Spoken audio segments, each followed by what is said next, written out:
श्री स्वामी समर्थ. जय जय स्वामी समर्थ. स्वामींचं नाव घेऊन मी आजच्या ह्या नवीन व्हिडिओला सुरुवात करते. यंदा 27 फेब्रुवारी म्हणजे शुक्रवारी आली आहे आमलकी एकादशी.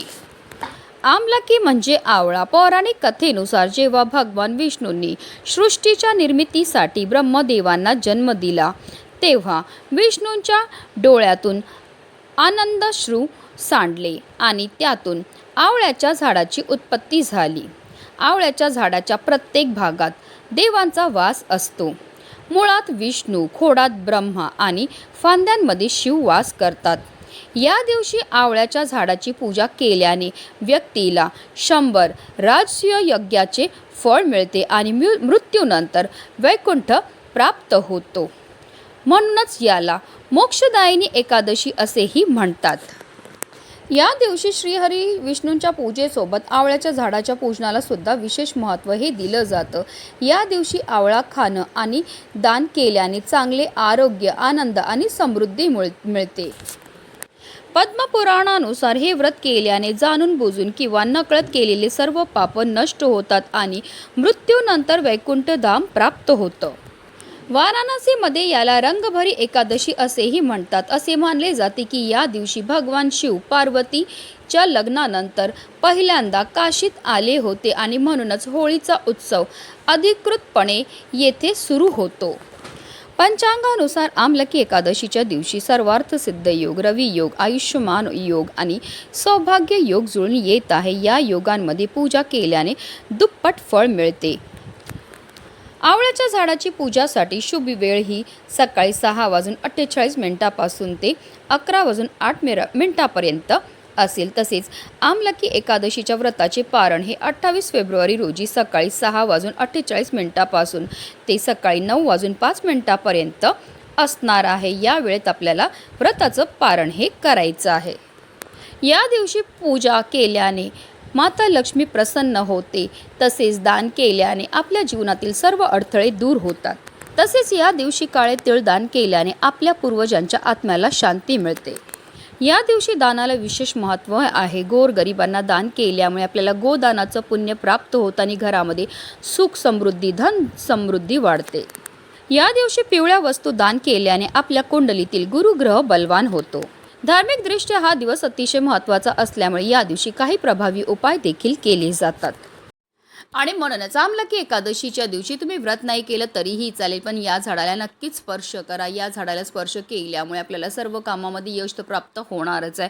पण आपली कितीही कठीणातील कठीण इच्छा ही साक्षात श्रीहरी विष्णू पूर्ण करणार आहेत. फक्त 24 तासामध्ये आपल्या घरामध्ये असणारी जेवढी पण नकारात्मकता, इडापिडा, शत्रुबाधा नष्ट होऊन आपल्या संपूर्ण कुटुंबाची भरभरूची प्रगती होणार आहे. तर त्या कोणत्या झाडाला स्पर्श करायचा, कोणत्या वेळेत स्पर्श करायचा, त्याबद्दल सविस्तर आणि महत्त्वाची अशी माहिती मी तुम्हाला या व्हिडिओमध्ये देणार आहे. तो व्हिडिओ पूर्ण पहा आणि जर तुम्ही माझ्या चॅनलवर नवीन असतील तर चॅनलला सबस्क्राईब करा आणि शेजारी बेल आयकॉनसुद्धा प्रेस करा, जेणेकरून तुम्हाला माझ्या नवनवीन व्हिडिओचं नोटिफिकेशन हे मिळत राहील. आमलकी एकादशीच्या दिवशी आपल्याला ब्रह्ममुहूर्तावर उठायचं. अंथरुणामध्येच आपल्याला श्रीहरी विष्णू, माता लक्ष्मीचं स्मरण करायचं आणि दिवसाला सुरुवात ही करायची आहे. स्वच्छ स्नान करायचे. स्नान केल्यानंतर आपल्याला स्वच्छ वस्त्र परिधान करायचे. जर शक्य असेल तर या दिवशी लाल किंवा पिवळ्या रंगाचे वस्त्र परिधान करा. त्यानंतर सर्वप्रथम आपल्याला देवघरामध्ये दिवा हा प्रज्वलित करून घ्यायचा आहे. कारण कोणतीही सेवा किंवा कोणताही उपाय जर आपण अग्नीच्या साक्षीने केलं तर त्यामध्ये आपल्याला निश्चितच सफलताही प्राप्त होत असते. त्यानंतर आपल्याला विधिवत देवपूजा ही करून श्रीहरी विष्णू आणि माता लक्ष्मीची पूजा ही करून घ्यायची. तर तुमच्याकडे श्रीहरी विष्णूंची मूर्ती असेल तर तामनामध्ये घ्यायचं. त्यांना तुम्ही जलाभिषेक किंवा पंचामृताने अभिषेक हा करू शकतात. प्रत्येक पळी पाणी अर्पण करताना आपल्याला ओम नमो भगवते वासुदेवाय नमो या मंत्राचा जप करायचा. जलाभिषेक करून झाल्यानंतर श्रीहरी विष्णूंच्या मूर्तीला पुन्हा स्थानावर ठेवून घ्यायचं आहे. त्यांना हळद अर्पण करून घ्यायचे, चंदन लावून घ्यायचं आहे, पिवळी फुलं, पिवळी फळं अर्पण करून घ्यायची. तसेच या दिवशी श्रीहरी विष्णूंना आवळा अर्पण करण्याला विशेष महत्त्व हे दिलं जातं. तसेच आपल्याला आवर्जून तुळशीचं पत्रसुद्धा आपल्या मनातली इच्छा व्यक्त करून श्रीहरी विष्णूंना अर्पण करायचं आहे. असं केल्यामुळे आपली किती कठीणातील कठीण इच्छा ही साक्षात श्रीहरी विष्णू पूर्ण करता धूप दीप अगरबत्ती दाखवून घ्यायची आहे.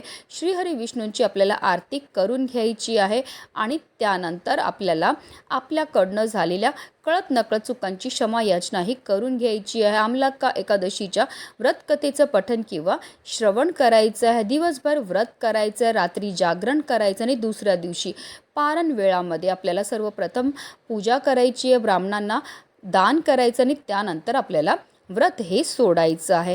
अशा रीतीने आपल्याला पूजाही करायची. तसेच या दिवशी तुम्हाला आवर्जून विष्णू सहस्त्रनामाचं पठण किंवा श्रवणसुद्धा करायचं आहे. आता हा उपाय आपल्याला कधी करायचा, तर हा उपाय आपण आमलकी एकादशीच्या दिवशी एक तर सकाळी करू शकतात किंवा संध्याकाळी करू शकतात. बाहेर दुपारी आपल्याला कोणताही उपाय जो आहे तो करायचा नाही आहे. हा उपाय करण्याकरता आपल्याला एक दिवा हा लागणार आहे, पण हा दिवा आपल्याला कणकेपासून तयार करायचा, कारण सर्व दिव्यांमध्ये सर्वश्रेष्ठ दिवा हा कणकेचा मानला जातो. आपल्याला कणिक घट्ट मळायचं आहे. मळताना त्यामध्ये थोडीशी हळद टाकायची आणि त्यापासून एक छानसा दिवा हा तयार करून घ्यायचा आहे. आता या दिव्यामध्ये आपल्याला जो लाल कलाव्याचा धागा असतो, ज्याला मौली धागा म्हणतात, त्यापासून वात जी आहे ती टाकायची आहे.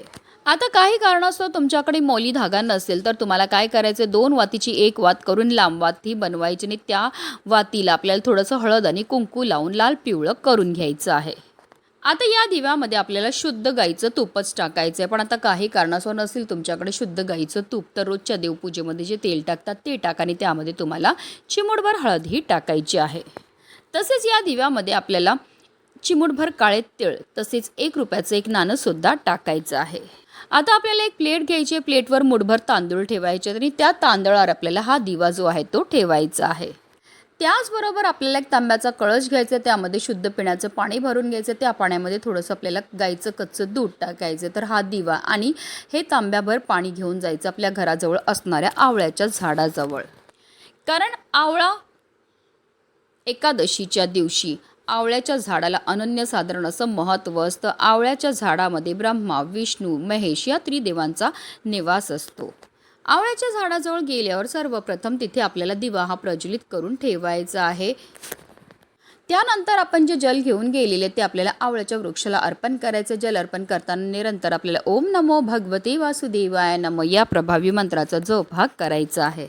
त्यानंतर आपल्याला आवळ्याच्या झाडाभोवती 11 प्रदक्षिणा ह्या मारायच्यात. प्रत्येक प्रदक्षिणा मारताना निरंतर आपल्याला ओम नमो भगवते वासुदेवाय नमः या प्रभावी मंत्राचा जप हा करायचा. 11 प्रदक्षिणा करून झाल्यानंतर आपल्याला दोन्ही हाताने आवळ्याच्या वृक्षाला स्पर्श करायचा आणि आपल्या मनातली इच्छाही बोलायची आहे. श्रीहरी विष्णू आणि माता लक्ष्मीचं स्मरण करायचं आणि आपल्या मनातली इच्छाही बोलायची. आपली इच्छापूर्ती होण्याकरता मनोभावी प्रार्थनाही करायची. आपल्या जीवनामध्ये असणारे जे संकट आहेत, विघ्न आहेत, दोष आहेत, दारिद्र्य ते दूर होण्याकरता प्रार्थनाही करायची आहे. कारण आवळाच्या मुळांशी भगवान विष्णू वास करतात. खोडात भगवान शिव, वर ब्रह्मा, तसेच फांद्यांमध्ये देवमुनी आणि देवता राहतात अशी धार्मिक श्रद्धा आहे. ही आवळ्याच्या झाडाची पूजा केल्याने भक्तांना मोक्षाची प्राप्तीही होत असते. त्याचबरोबर आपल्या सर्व इच्छा मनोकामनासुद्धा साक्षात श्रीहरी विष्णू आणि माता लक्ष्मी पूर्ण करतात. आता जो दिवा आपण आवळ्याच्या झाडाजवळ लावला आणि त्यामध्ये जो 1 रुपया ठेवलेला, आता दिवा शांत झाला की यामध्ये जो 1 रुपया आहे तो आपल्याला काढून घ्यायचा आणि आवळ्याच्या झाडाच्या मुळांजवळ आपल्याला छोटासा खड्डा बनवायचा आणि त्यामध्ये हा जो 1 रुपयाचं नाणं आहे ते आपल्या मनातली इच्छा व्यक्त करून आपल्याला तिथे गाडायचं आहे. आता तुमच्या इथे आवळ्याचं झाड नसेल तर हा जो दिवा आहे तो आपण करवंदाच्या झाडाजवळ सुद्धा लावू शकता.